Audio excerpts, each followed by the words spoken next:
الحمد لله والصلاة والسلام على رسول الله أما بعد. اللهم إنا نسألك علما نافعا ورزقا طيبا وعملا متقبلا.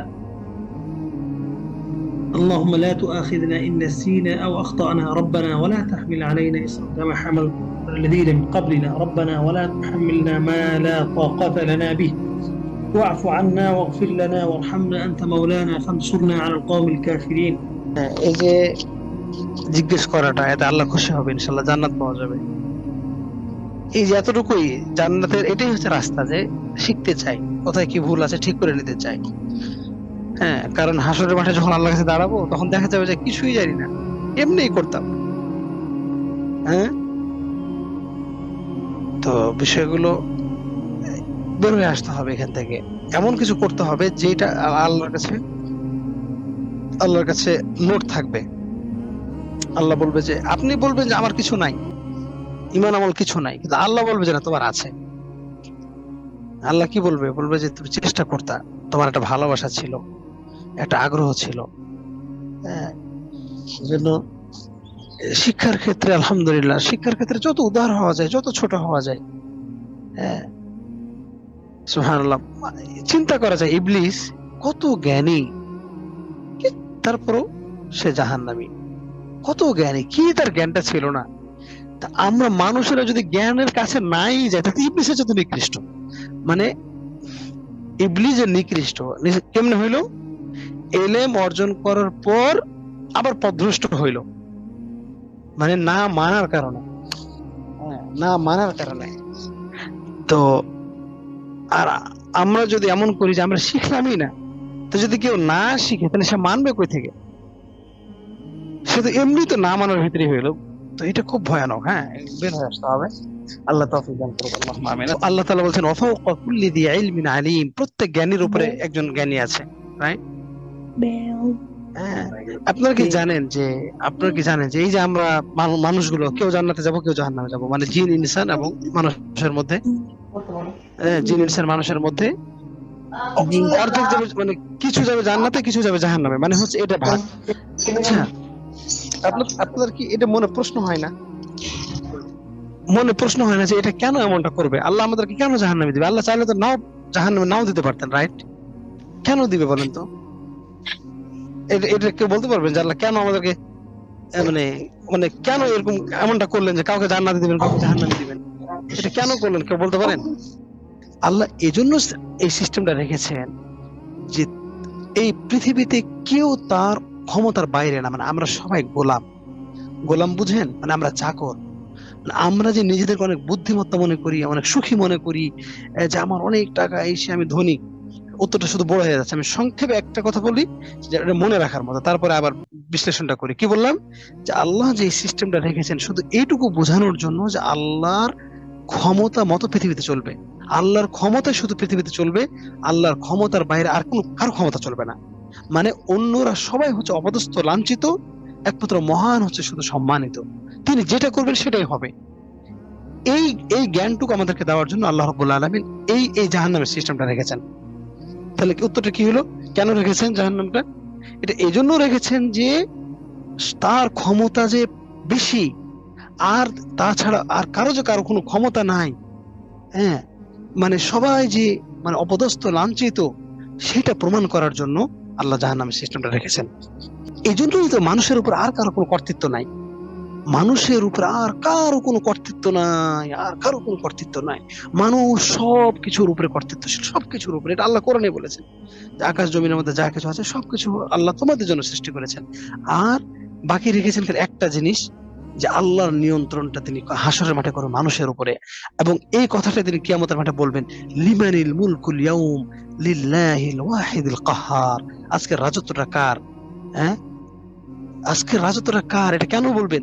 এই কারণে বলবেন যে তোমরা নিজেদেরকে নিয়ন্ত্রণের সুযোগ পেয়ে মানুষের উপরে জুলুম করেছিলা, অন্যায় করেছিলা, নিজেদের কর্তৃত্ব খাটিয়েছিলে, যাকে যা ইচ্ছে তাই করেছিলা, নিজের জীবনে যা খুশি তাই করেছো। কেন করেছিলা? ভুলে গেছিলা যে তোমার উপর আর কেউ নেই? মনে করেছিলা যে তোমার উপরে আর কেউ নাই, তাই না? এই যে দেখো, এবার আমি তোমাকে কিভাবে অপদস্থ করতে পারি, তোমাকে কিভাবে লাঞ্ছিত করতে পারি, দেখো। এই কথাটা প্রমাণ করার জন্য। এটাই হচ্ছে তাওহীদ, মানে আল্লাহ যে কত ক্ষমতাবান, আল্লাহর নেতৃত্বে যে পৃথিবী চলে, হ্যাঁ, আল্লাহর নেতৃত্বের বাহিরে যে আমরা নই, সেইটা প্রমাণ হবে হাসরের মাঠে ক্লিয়ারলি, স্পষ্ট ক্লিয়ার হবে, স্পষ্ট ক্লিয়ার হবে যে তার রাজত্ব কত মহান। মানে আমরা যে সবাই অপদস্থ, লাঞ্ছিত, অপমানিত, হ্যাঁ, আমরা যে তার দয়া ছাড়া বেঁচে থাকতে পারি না, তার শাস্তির বাহিরে আমরা নই, তার শাস্তি থেকে আমরা মুক্তি নই, সেটা প্রমাণ হবে হাসরের মাঠে। তো এগুলো থেকে বাঁচতে চান, এগুলো থেকে বাঁচার আল্লাহ উপায় দিয়ে দিয়েছে। আল্লাহ বলেছে যে বিনয় হও, বিনয় হও, আল্লাহকে রাজি খুশি করো, বিদ্যা অর্জন করো। এটা কেন? আল্লাহ বলছে লিয়ামিজাল্লাহুল খাবিথা মিনাত তাইয়্যিব, হ্যাঁ, যে আল্লাহ যেন এই যে সিস্টেমটা, শিক্ষার সিস্টেমটা কেন রাখলেন, যে কোরআন হাদিসটা শিখতে হবে, হ্যাঁ, কেন এখান থেকে বের হয়, মানে কেন শিখতে হবে কোরআন হাদিসটা, কেন শিখতে হবে, কেন শিখতে হবে? লিয়ামিজাল্লাহুল খাবিথা মিনাত তাইয়্যিব, যেহেতু সবকিছুর করতে মানে মালিক আল্লাহ, তিনি যেহেতু, তার ক্ষমতা যেহেতু একমাত্র পৃথিবীতে পরিচালিত হবে দুনিয়া এবং আখেরাতে, অতএব তিনি কিছু ভালো এবং মন্দের পার্থক্য করবেন, কিছু ভালো এবং মন্দের পার্থক্য করবেন। যারা ভালো তারা বলবে যে হ্যাঁ আমি বিনয়, আমার জ্ঞান বুদ্ধি কিছু নাই, আল্লাহর ছাড়া আমি আল্লাহকে রাজি খুশি করতে চাই। আর যারা মন্দ তারা বলবে যে আমার কোরআন পড়ে লাভ কি, আমার হাদিস পড়ে লাভ কি, আমার শিখে লাভ কি, আমার টাকা আছে, আমার পয়সা আছে, আমি সুখে শান্তিতে থাকবো, খাবো, ঘুমাবো, আনন্দ উল্লাস করবো। হ্যাঁ, এটা হচ্ছে খারাপ, এইটাকে আল্লাহ পার্থক্য করতে চায়। হ্যাঁ, অতএব আপনি যদি আল্লাহর কর্তৃত্ব সম্পর্কে জেনে যান, তাহলে সেটা প্রমাণ করার জন্য আপনাকে স্বাক্ষর রাখতে হবে জ্ঞানের মাধ্যমে। হ্যাঁ, এই জন্য আল্লাহ তাআলা বলেছেন যে আল্লাহ যে আছে, আল্লাহ যে মালিক, মানে আল্লাহ যে আছেন পৃথিবীতে, পৃথিবীতে মানে তার উদ্দেশ্য হচ্ছে তিনি যে একজন স্রষ্টা যে আছে। আচ্ছা, কেউ যদি বলে যে আমি স্রষ্টা মানি না, আমি বিশ্বাস করি না, কি বলবেন? হুম, কিছু বলার আছে? কিছু বলার নাই। আল্লাহ তখন এই উত্তরটা দিয়েছেন, বলছেন যে আমি যে আছি, মানে আল্লাহ যে আছেন, এই কথাটা আল্লাহ তো জোর করে কাউকে আকাশ থেকে একটা ফেরেশতাকে পাঠায় বা আগুন পাঠায় তো প্রমাণ করতে পারতেন, পারতেন না? পারতেন, কিন্তু সেটা করে না। কি বলছেন? যে আলেমদেরকে জিজ্ঞেস করো যে আমি আছি না নাই। আল্লাহু আকবার। ঠিক আছে, আল্লাহ বলছে শাহিদাল্লাহু আন্নাহু লা ইলাহা ইল্লা হুয়া ওয়াল মালাইকাতু ওয়া উলুল ইলমি কাইমান বিল কিসত ওয়া উলুল ইলমি কাইমান বিল কিসত। যারা ন্যায়পরায়ণ আলেম, যারা জ্ঞানী, যারা কোরআন হাদিস সম্পর্কে বিজ্ঞ, তারা জানে যে আল্লাহ ছাড়া সত্য কোনো ইলাহ নেই। আর কে জানে? আর ফেরেশতারা জানে। আল্লাহ বলছে আমি সাক্ষ্য দিচ্ছি। আল্লাহ বলছে আমি শাহিদাল্লাহু, মানে আল্লাহ সাক্ষী দিচ্ছেন। হ্যাঁ, আল্লাহ বলছে যে আমি সাক্ষ্য দিচ্ছি যে আল্লাহ ছাড়া সত্য কোনো ইলাহ নেই। আর কে সাক্ষী দিচ্ছে? আর কে সাক্ষী দিবে? মূর্খরা সাক্ষী দিবে? হ্যাঁ, যারা যারা দিন ধর্ম সম্পর্কে কিছু বোঝে না তারা সাক্ষী দিবে না। আল্লাহ তাআলা বলছেন যে আলেমদেরকে জিজ্ঞেস করো। আর কাকে? আর ফেরেশতারা সাক্ষী দিচ্ছে। ফেরেশতারা সাক্ষী তো শুনতে পায় না, হ্যাঁ, থাকলো মানুষ। এই জন্য আমাদের এই যুদ্ধ, যে আলেম যারা প্রকৃত, তারা আল্লাহর একত্ববাদ প্রচার করবে, আল্লাহর ক্ষমতা প্রচার করবে, আল্লাহর জ্ঞান প্রচার করবে। হ্যাঁ, এই জন্য যারা আলেম, হাদিসে আসছে একটা একটা খুবই মজার একটা পয়েন্ট, দুইটা হাদিস বলবো ইনশাআল্লাহ। একটা আলেম, আলেম কাকে বলে বলেন তো? আলহামদুলিল্লাহ রাব্বিল আলামিন। একটা আলেম কাকে বলা? আলেম হচ্ছে যে এই শব্দটা, আল্লাহর এই কালামটা আলহামদুলিল্লাহ রাব্বিল আলামিন সম্পর্কে চুলচেরা বিশ্লেষণ সব জানে। হ্যাঁ, লিখা, পড়া, ব্যাখ্যা, তাফসীর, সবকিছুই জানে। তো এটাকে বলা আলেম, মানে যারা কোরআন এবং হাদিস এভরিথিং সবকিছু জানে, জেনে তারা চিকিৎসা দিতে পারে যে কার কি রোগ, হ্যাঁ, মানসিক রোগ, শারীরিক রোগ, হ্যাঁ, ইত্যাদি ইত্যাদি চিকিৎসা দিতে পারে। তো এটা হলো আলেম, মানে ডাক্তার। আলেম এক কথায় ডাক্তার, আলেম এক কথায় কি? ডাক্তার। জানেন ডাক্তারের মর্যাদা সাধারণ মানুষের উপরে আমরা কেমন সম্মান দেই? একটা ডাক্তারকে কত সম্মান দেয়, রাইট? হাদিসের ভাষায় একজন আলেমের সম্মান হচ্ছে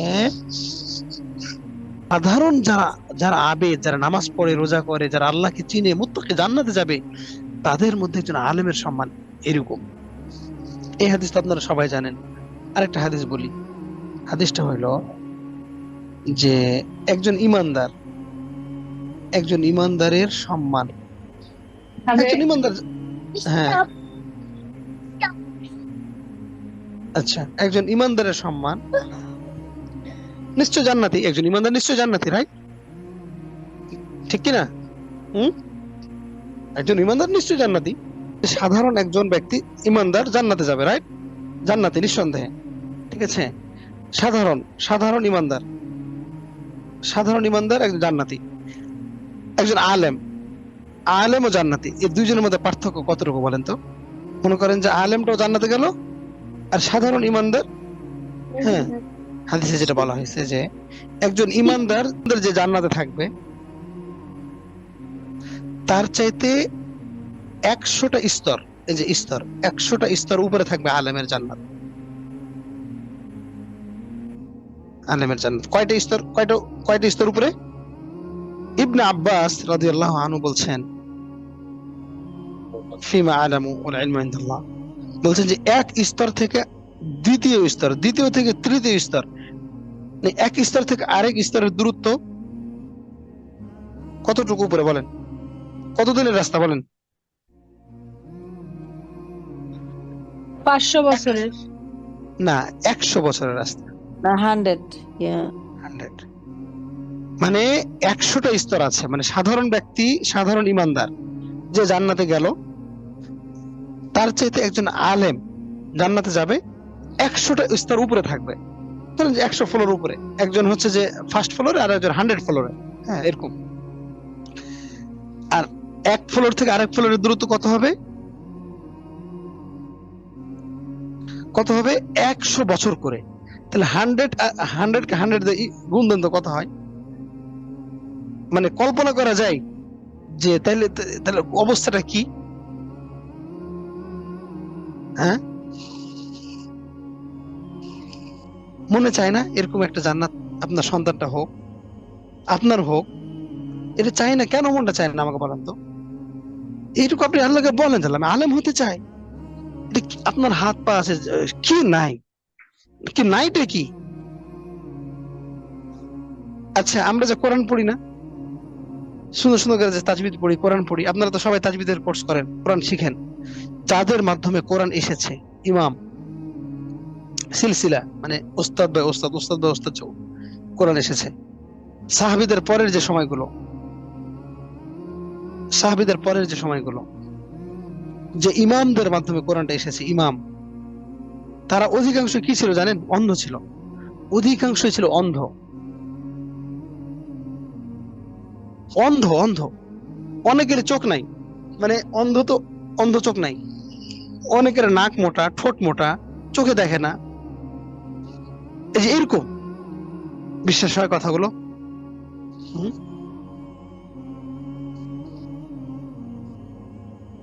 তাহলে এটা হলো দুনিয়া থেকে বের হয়ে আসা। আমি চাচ্ছি যে আপনার এতটুকু বের হয়ে আসার চেষ্টাটা করেন। আল্লাহকে বলেন যে আল্লাহ, সন্তানকে বড় আলেম বানাতে চাই, নিজে হতে চাই। দুনিয়াতে আর কত রং রং করবেন, কত আনন্দ করবেন, কত উল্লাস করবেন, কত কত ডিজাইন করবেন দুনিয়াতে? আর এতটুকুই তো, যে অল্প একটু সময় নিজের জীবনটাকে একটু কন্ট্রোল করতে হবে। আজ আমি যে কথা বলতেছি, আমি কি বেশি বেশি 30 বছর বেশি বাঁচবো মনে হয়? আর হ্যাঁ, বেশি বেশি 40টা বছর, এটা খুব বেশি হয়ে গেল একদম। এটা কন্ট্রোল করা যায় না। এটা তো ধরে নিলাম 40 বছর, হয়তো আরো 10-20 বছর বাঁচবো কিনা, 10 দিন বাঁচবো কিনা আল্লাহ ভালো জানে, 10 ঘন্টা বাঁচবো। এই যে বিষয়টা, এই জিনিসগুলো তো হয় না, একাকি তো হবে না। আপনাকে শিখতে হবে, উপদেশ নিতে হবে, উপদেশ চাইতে হবে, শিখতে হবে, কোরআন বারবার পড়তে হবে, নিজেকে তিরস্কার করতে হবে, নিজেকে ভৎসনা করতে হবে, এটা লাইন থেকে বের হয়ে আসতে হবে। এটা তো দুনিয়া থেকে বের হয়ে আসে। আল্লাহ তৌফিক দান করুন, আল্লাহুম্মা আমিন।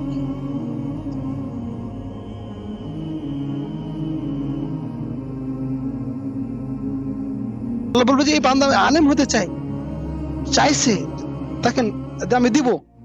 হ্যাঁ, আমরা আমরা আমরা যদি না চাই, আল্লাহ, একটা হাদিস আছে, নবী সাল্লাল্লাহু আলাইহি ওয়াসাল্লাম বলছেন যে মান লা ইয়াসাল ইয়াগদাব আল্লাহ, আও কামা ক্বালা সাল্লাল্লাহু আলাইহি ওয়াসাল্লাম, যে আল্লাহর কাছে কেউ যদি না চায়, আল্লাহ রাগ করে। জানেন, আল্লাহর কাছে কেউ না চাইলে রাগ করে। আর আমরা চাই না। ওয়াল্লাহি, আল্লাহর কসম বলি, সব সময় চাওয়া উচিত, আল্লাহ ইলম দান করো, আল্লাহ ইলম দান করো, আল্লাহ আমাকে ইলম দান করো, আমি যেন তোমাকে চিনতে পারি। দেখেন, আকাশ জমিনের সৃষ্টিকর্তা, আমার সৃষ্টিকর্তা, আমার সন্তানের সৃষ্টিকর্তা, আমার স্বামীর সৃষ্টিকর্তা, আমার বাবা মায়ের সৃষ্টিকর্তা আল্লাহ, তাকে আমাদের একটু দেখতে মন চায় না? তার জন্য একটু পরিশ্রম করতে মন চায় না? করা উচিত, করা উচিত। আচ্ছা, মাশাআল্লাহ।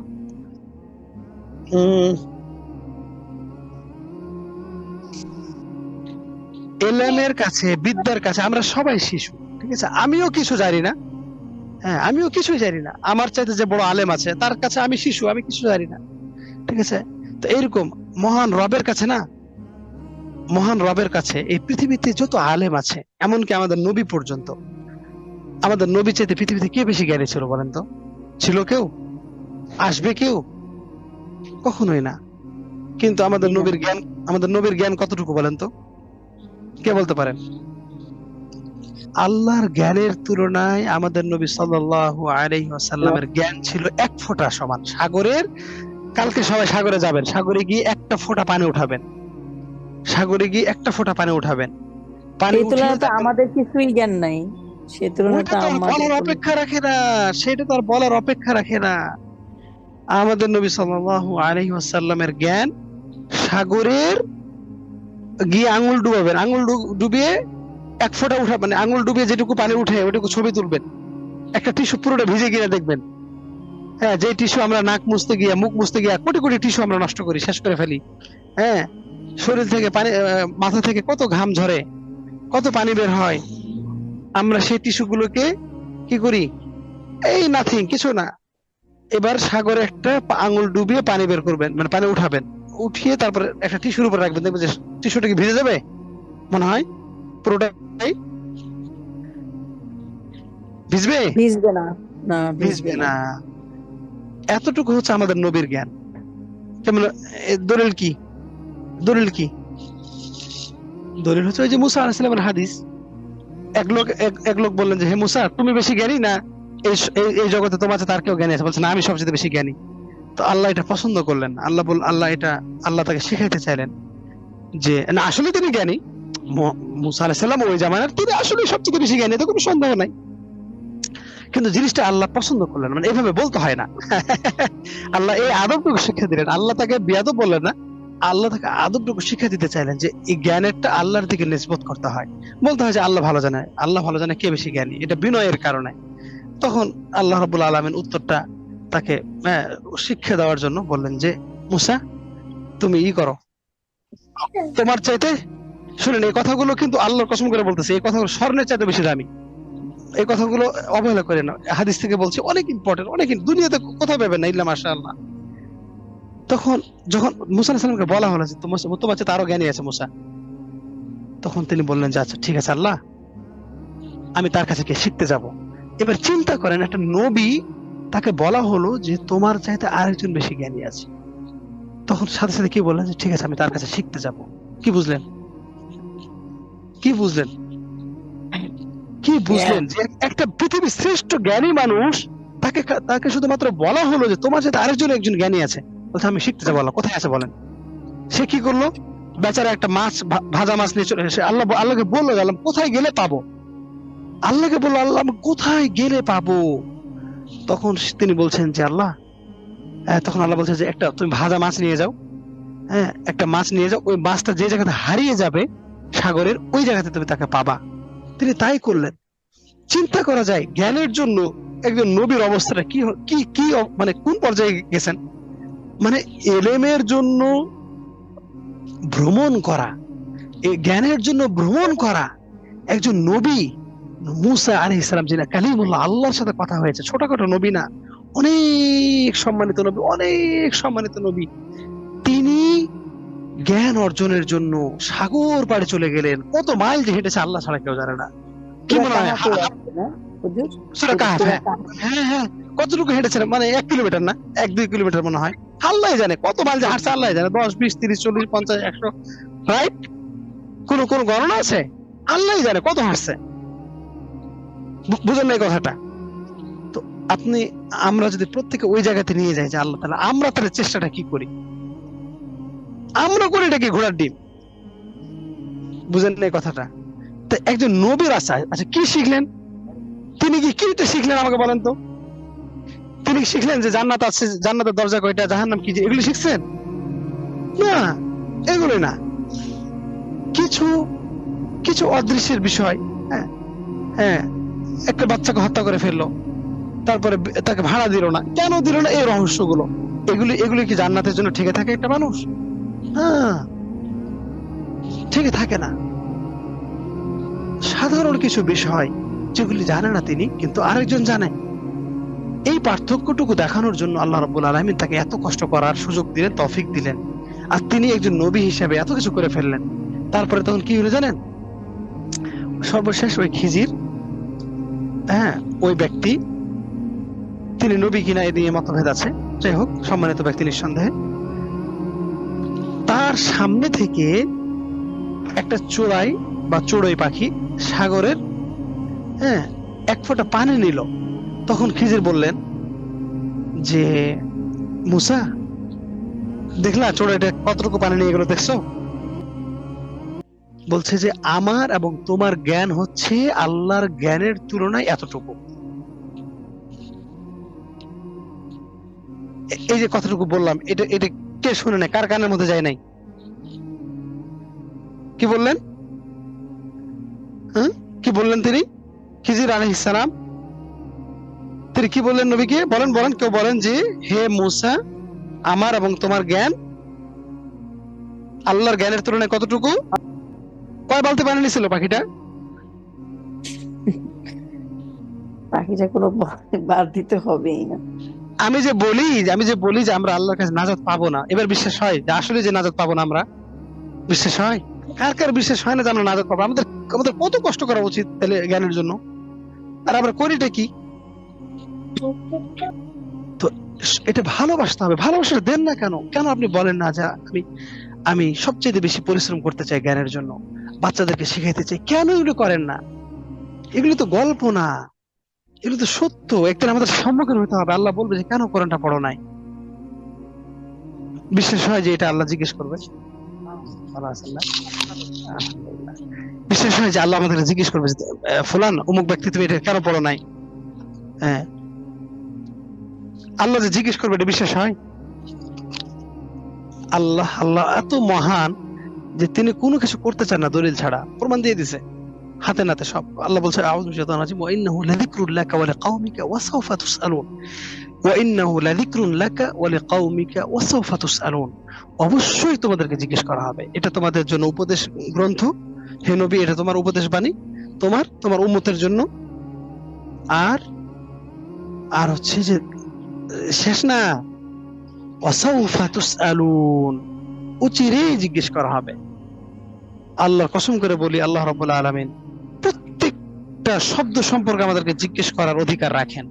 জিজ্ঞেস করবেনও, জিজ্ঞেস করবেন। আরেকটা দলিল, আল্লাহ যে কোরআন সম্পর্কে আমাদের জিজ্ঞেস করবেন, আরেকটা দলিল হাদিস থেকে।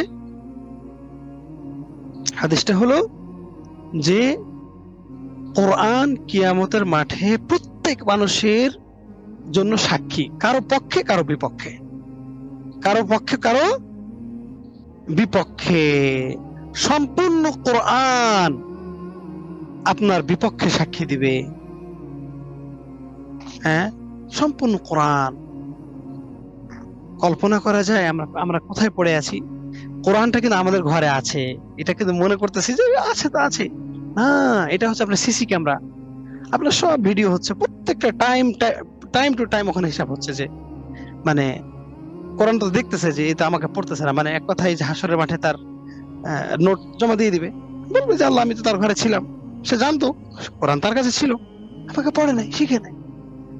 আমি যে আপনাদেরকে বলতেছি যে দুনিয়া থেকে বের হয়ে আসেন, বের হয়ে আসার কি কোনো সিস্টেম পাচ্ছেন? এটা কি অনুধাবন করতে পারতেছেন যে বের হয়ে আসা উচিত? এই যে আমি যে আপনাদের ক্লাসগুলো করাই, যে সময়টা যে দেওয়া দরকার, অনুধাবন হয় এগুলো?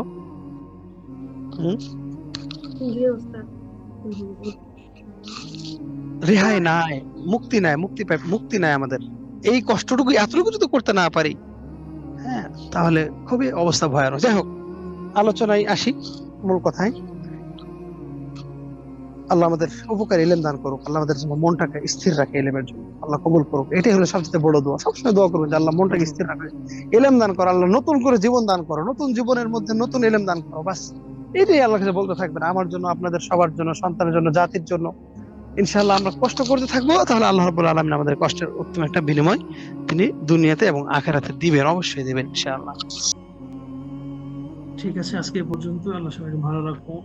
আল্লাহ আমিন। আল্লাহ আমাদের ভুল ভ্রান্তিগুলো ক্ষমা করুন। আল্লাহ আমাদেরকে ইলম দান করুন। আল্লাহ যেন আমাদের জান্নাতের সাক্ষাৎ করায়, জান্নাতের নসিব করে, জাহান্নাম থেকে যেন মুক্তি দেয়, কোরআন বোঝা করার তৌফিক দান করে, দুনিয়ার সমস্ত ফিতনা ফাসাদ থেকে যেন আল্লাহ আমাদের রক্ষা করে। আল্লাহুম্মা আমিন। আজকে এ পর্যন্ত। ফি আমানিল্লাহ, সুবহানাল্লাহুম্মা ওয়া বিহামদিকা, আশহাদু আল্লা ইলাহা ইল্লা আনতা, আস্তাগফিরুকা ওয়া আতুবু ইলাইক। ওয়াসসালামু আলাইকুম ওয়া রাহমাতুল্লাহি ওয়া বারাকাতুহু।